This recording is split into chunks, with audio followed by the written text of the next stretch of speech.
দেখেন লুকটা কিন্তু অনেক সুন্দর আসছে, মনে হয় যে ট্যাংয়ের শরবত, আসলে ট্যাং না, এটা হলো যে হলুদের মিশ্রণের পানি। আসসালামু আলাইকুম ভিউয়ার্স, রাহান এগ্রান পেজ থেকে আপনাদের সবাইকে শুভেচ্ছা অভিনন্দন। ভিউয়ার্স, এখানে যে বাচ্চাগুলো দেখতেছেন, এখানে টোটালি 9টা বাচ্চা আছে। এই বাচ্চাগুলো আল্লাহ দিলে খুবই সুস্থ আছে, অ্যাক্টিভ আছে। আর দ্বিতীয় যে মুরগিটা দেখাইতেছি দর্শক, এইখানে দ্বিতীয় মুরগিটা 3টা বাচ্চা নিয়ে বের হয়েছে। তাহলে 3টা বাচ্চা নিয়ে এই মুরগিটাকে আটকে রাখার কোনো দরকার নাই। আমি মুরগিটাকে রিলিজ করে দিব, আর বাচ্চাগুলো আমি ওই মুরগিটা যে আমার 9টা বাচ্চা নিয়ে ঘুরতেছে সেই মুরগিটার নিচে 3টা বাচ্চা দিয়ে দিব, আর এই মুরগিটাকে রিলিজ করে দিব।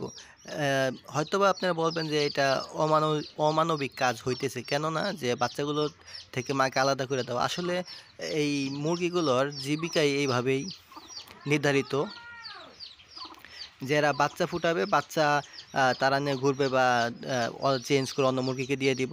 এদের 2-1 দিন পরে এদের চলে যাবে, পুনরায় আবার এরা ডিম পারবে। এদের আসলে জীবনটা এইভাবেই গড়া, আল্লাহ তাআলা এইভাবেই সৃষ্টি করছে এদের। আপনাদের সামনে এই বাচ্চাগুলোকে আমি ওই মুরগিটা নিচে দিয়ে দিব। ভিউয়ার্স, এই যে বাচ্চা 3টা, আমি বাচ্চা 3টাকে এখন এই মুরগিটা নিচে দিয়ে দিব।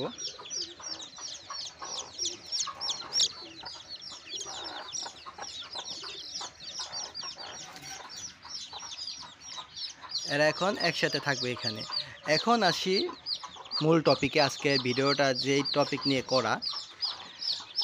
আসলে মুরগির বাচ্চা ফুটার পরে, এখন সেটা মুরগি ফুটাক বা ইনকিউবেটারে ফুটাই, যেভাবে ফুটাই না কেন, এদেরকে কিন্তু নাভি শুকানোর কোর্স করাতে হয়। এটা আমরা অনেকেই জানি, অনেকে জানি না। কিন্তু কথা হলো ভিউয়ার্স, এখানে নাভি শুকানোর যে কোর্সটা, ওইটা কিন্তু পরিপূর্ণ আমাদের দেখতে হবে, বুঝতে হবে যে এদেরকে কি নাভি শুকানোর কোর্সটা করাতে হবে কি না, আর অ্যান্টিবায়োটিক হিসাবে কোন মেডিসিনটা আমরা প্রয়োগ করব নাভি শুকানোর জন্য, সেই বিষয় নিয়ে আজকে আলোচনা। আসলে ভিউয়ার্স, এখানে কথা হলো যে বাচ্চাগুলো অনেক কিচিরমিচির করতেছে, আজকের দিন করবেই, কারণ নতুন মার সাথে আসছে, আগের মা যখন ডাকবে এরা একটু কিচিরমিচির করবেই। এখন ভিউয়ার্স, কথা হলো যে আমরা কিভাবে বুঝবো আসলে বাচ্চা, যদি আমরা ভিজা বাচ্চা বের করি, হ্যাঁ, বা মুরগি থেকে বাচ্চা বের হলো, আমরা সাথে সাথে বাচ্চাগুলো সাথে মুরগিটা ছেড়ে দিলাম বাইরে, তাহলে কিন্তু নাভিটা পরিপূর্ণ শুকাতে পারে না। মুরগির বাচ্চাটা পরিপূর্ণ হিট না পাওয়ার কারণে নাভিটা কাঁচা থাকে, সেই জন্য কিন্তু নাভি শুকানো কোর্স করাতে হয়। বা ইনকিউবেটারে ডিম ফুটালেও কিন্তু বাচ্চা যদি সময়ের পূর্ববর্তী সময়ে যদি আমরা বাচ্চা বের করে দেই, 12 ঘন্টা, মিনিমাম 12 ঘন্টা রাখতে হবে বাচ্চা বের হওয়ার পরে, 12 ঘন্টা রাখার পরে বাচ্চাটা বের করতে হবে। যদি আমরা ভিজা বাচ্চাগুলো বের করি তাহলে নাভি শুকানো কোর্স করাতে হবে। আর আমরা বুঝবো কিভাবে যে নাভিটা শুকায় নাই, মুরগির বাচ্চার সিমটমগুলো কীরকম দেখা দিবে। এখানে দেখতেছেন বাচ্চাগুলো সবই সুন্দরভাবে দাঁড়ায় রয়েছে, আর বাচ্চাগুলো যেহেতু ফেদার উঠে গেছে, মানে আজকে বয়স প্রায় 3-4 দিন, আল্লাহ দিলে এটার কোনো সমস্যা নাই। যদি নাভি শুকানোর কোর্স যদি করানো লাগতো তাহলে বাচ্চাগুলো কীরকম দেখা যেত, বাচ্চাগুলো পাখা ছাইড়া দিত, ছাইড়া দিয়া মাথা নিচু করে বসে থাকতো, এবং কি পায়খানা যা করতো এটা চুনা পায়খানা করতো বা ভিজা ভিজা পায়খানা করতো। হ্যাঁ, তাহলে আমাদের বুঝতে হতো যে না, এদের অ্যান্টিবায়োটিক কোর্সটা করাতে হতো, করানো হয় নাই বিধায় বাচ্চাগুলো এরকম করতেছে, এটা নাভি পরিপূর্ণভাবে শুকায় নাই। তাহলে আমরা নাভি শুকানোর জন্য কোন কোর্সটা ব্যবহার করব, কোন মেডিসিনটা ইউজ করব, মেডিসিনটা আমি দেখাই দিতেছি। তার আগে বলি যে বাচ্চা মুরগি দিয়ে ফুটান বা ইনকিউবেটর দিয়ে ফুটান, যেটাতে ফুটান না কেন, টোটালি বাচ্চা ডিম থেকে বের হওয়ার 12 ঘন্টা পর বাচ্চাকে বের করবেন। মায়ের নিচ থেকে হোক, ইনকিউবেটর থেকে হোক, 12 ঘন্টা আগে বাচ্চা বের করবেন না। এখন আমি মেডিসিনটা দেখাবো, আমি টোটাল 2টা মেডিসিন দেখাবো। একটা হলো যে নাভি শুকানোর জন্য, আরেকটা হলো যদি বাচ্চা সুস্থ থাকে তো বাচ্চাকে যে অ্যান্টিবায়োটিক না দিয়ে আমরা প্রাকৃতিক কিছু ওষুধ ব্যবহার করতে পারি, মেডিসিন, সেই মেডিসিনগুলোই দেখাবো। ভিউয়ার্স, এই ওষুধটা হলো সিপ্রোভেট 20, এটা 10 গ্রামের পাতা। এইটা হলো এখানে লেখাই আছে যে নির্দেশনা কি কি আছে, এখানে ব্যাকটেরিয়া জনিত, ভাইরাস জনিত সৃষ্টি রোগ, তারপরে এখানে আছে হলো গাম্বুরা, রানীক্ষেত, চুনা পায়খানা, পাতলা পায়খানা, বমি, ঠান্ডা জনিত সকল রোগের জন্য সিপ্রোভেট অত্যন্ত কার্যকরী। আর এটার পরিমাণ হলো লিটারে 1 গ্রাম, প্রতি লিটার 1 গ্রাম। আর আমরা যদি নাভি শুকানোর কোর্স করাই তাহলে লিটারে 2 গ্রাম দিয়ে আমরা টানা 3 দিন এটাকে ব্যবহার করব। প্রতি লিটারে 2 গ্রাম ওষুধ দিতে হবে, মেডিসিন দিয়ে টানা 3 দিন পানির সাথে মিশিয়ে খাওয়াতে হবে। তাহলে ইনশাল্লাহ বাচ্চাগুলো সুস্থ হবে। আর যে কোনো এই যেখানে তো লেখাই আছে যে কোন কোন রোগের জন্য এই ওষুধটা প্রযোজ্য ব্যবহার করতে পারবেন। প্রতিটা রোগের এখানে নাম লেখা আছে, আমরা এটা খেয়াল রাখবো অবশ্যই। আর অ্যান্টিবায়োটিক হিসেবে সিপ্রোভেটটা খুবই কার্যকরী ওষুধ। আর একটা ওষুধ আছে হলো সেফা ওয়ান, ওইটাও খুবই কার্যকরী, সেফা ওয়ান। আর আমি যদি এই মেডিসিনটা তো নাভি শুকানোর জন্য ব্যবহার করলাম বা যে কোনো মারাত্মক রোগ হলে অ্যান্টিবায়োটিক হিসেবে এটা ব্যবহার করব।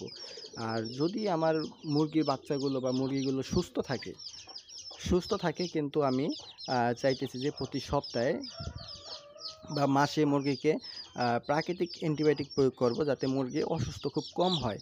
সেজন্য আমি কি ব্যবহার করব, সেজন্য আছে আমার এই যে এটা কিন্তু আমাদের প্রতিটা বাসা বাড়িতেই আছে, বাসা বাড়িতে আমরা ব্যবহার করি রান্নার কাজে।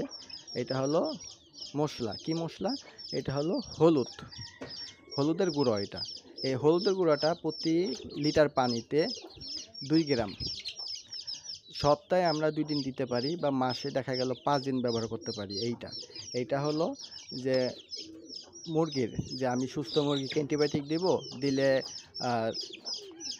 সমস্যা হইতে পারে গরমের সময় বা যে কোনো সময়।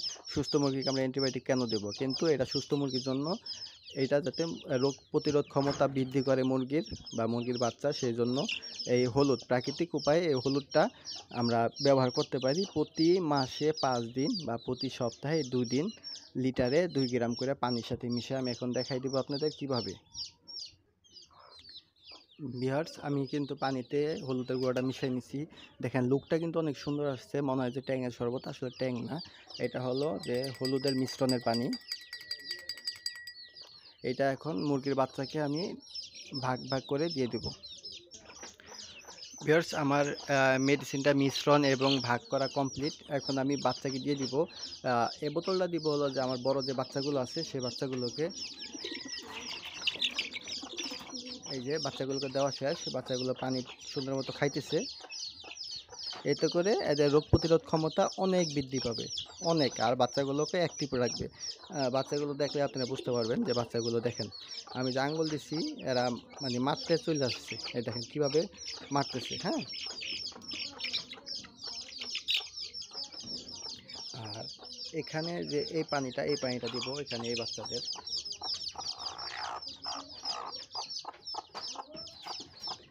বাস, আমার মেডিসিন কমপ্লিট।